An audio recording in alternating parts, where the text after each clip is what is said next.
الشيطان الرجيم. بسم الله الرحمن الرحيم. وإذا طلقتم النساء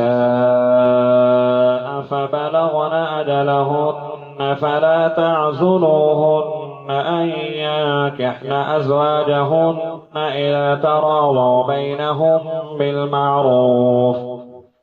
ذلك يوعظ به من كان منكم يؤمن بالله واليوم الآخر، ذلكم أزكى لكم وأطهر، والله يعلم وأنتم لا تعلمون. والوالدات يرضعن أولادهن حولين كاملين لمن أراد أن يتم الرضاعة،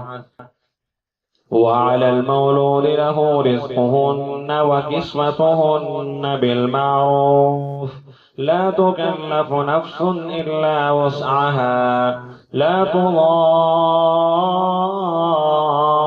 والدة بولدها ولا مولود له بولده، وعلى الوارث مثل ذلك، فإن أرادا فصالا عن تراض منهما وتشاور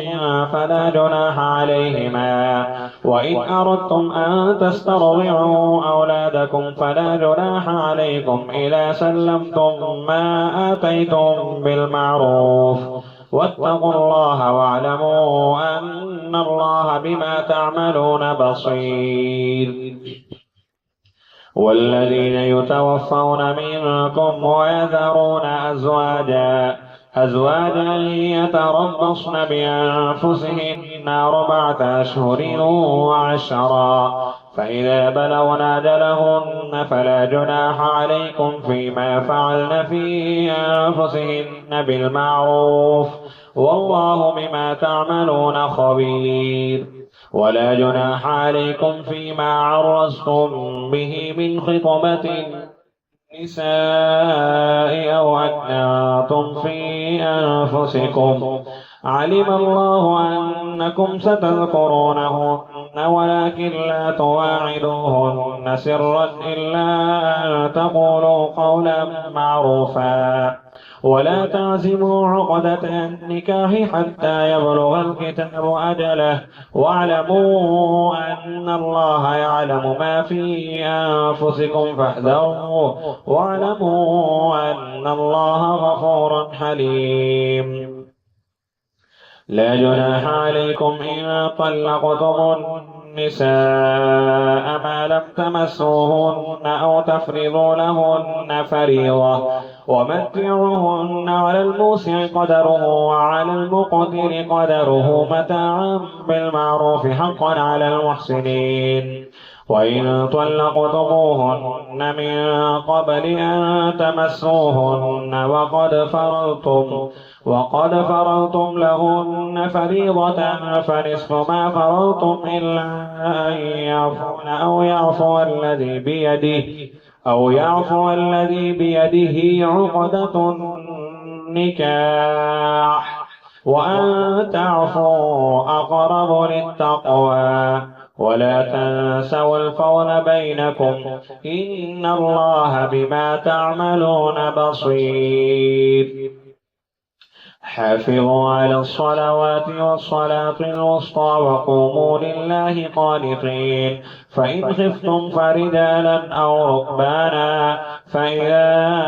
أمنتم فاذكروا الله كما علمكم ما لم تكونوا تعلمون. والذين يتوفون منكم ويذرون أزواجا وصية لأزواجهم متاعا إلى الحول غير إخراج، فإن خرجن فلا جناح عليكم فيما فعلن في أنفسهن من معروف، والله عزيز حكيم. وللمطلقات متاع بالمعروف حقا على المتقين، كذلك يبين الله لكم آياته لعلكم تعقلون. ألم تر إلى الذين خرجوا من ديارهم وهم ألوف حذر الموت فقال لهم الله موتوا ثم أحياهم إن الله لذو فضل على الناس ولكن أكثر الناس لا يشكرون وقاتلوا في سبيل الله واعلموا أن الله سميع عليم من ذا الذي يقرض الله قرضا حسنا فيضاعفه له أضعافا كثيرة والله يقبض ويبسط وإليه ترجعون ألم تر إلى الملأ بني إسرائيل من بعد موسى إذ قالوا لنبي له ابعث لنا ملكا نقاتل في سبيل الله قال هل عصيتم إن كتب عليكم القتال ألا تقاتلوا قالوا وما لنا ألا نقاتل في سبيل الله وقد أخرجنا من ديارنا وأبنائنا فلما كتب عليهم القتال تولوا إلا قليلا منهم والله عليم بالظالمين وقال لهم نبيهم إن الله قد بعث لكم طالوت ملكا قالوا أنى يكون له الملك علينا ونحن أحق بالملك منه ولم يؤت سعة من المال قال إن الله اصطفاه عليكم وزاده بسطة في العلم والجسم والله يؤتي ملكه من يشاء والله واسع عليم وقال لهم نبيهم إن آية ملكه أن يأتيكم التابوت فيه سكينة من ربكم وبقية مما ترك آل موسى وآل هارون تحمله الملائكة إن في ذلك لآية لكم إن كنتم مؤمنين فلما فصل طالوت بالجنود قال إن الله مبتليكم بنهر فمن شرب منه فليس مني ومن لم يطعمه فإنه مني إلا من اغترف غرفة بيده فشربوا منه إلا قليلا منهم فلما جاوزه هو والذين آمنوا معه قالوا لا طاقة لنا اليوم بجالوت وجنوده قال الذين يظنون أنهم ملاقو الله كم من فئة قليلة غلبت فئة كثيرة بإذن الله والله مع الصابرين ولما برزوا لجالوت وجنوده قالوا ربنا أفرغ علينا صبرا وثبت أقدامنا وانصرنا على القوم الكافرين فهزموهم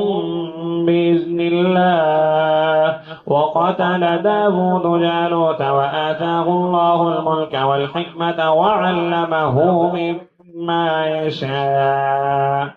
ولولا دفع الله الناس بعضهم ببعض لفسدت الأرض ولكن الله ذو فضل على العالمين تلك آيات الله نتلوها عليك بالحق وإنك لمن المرسلين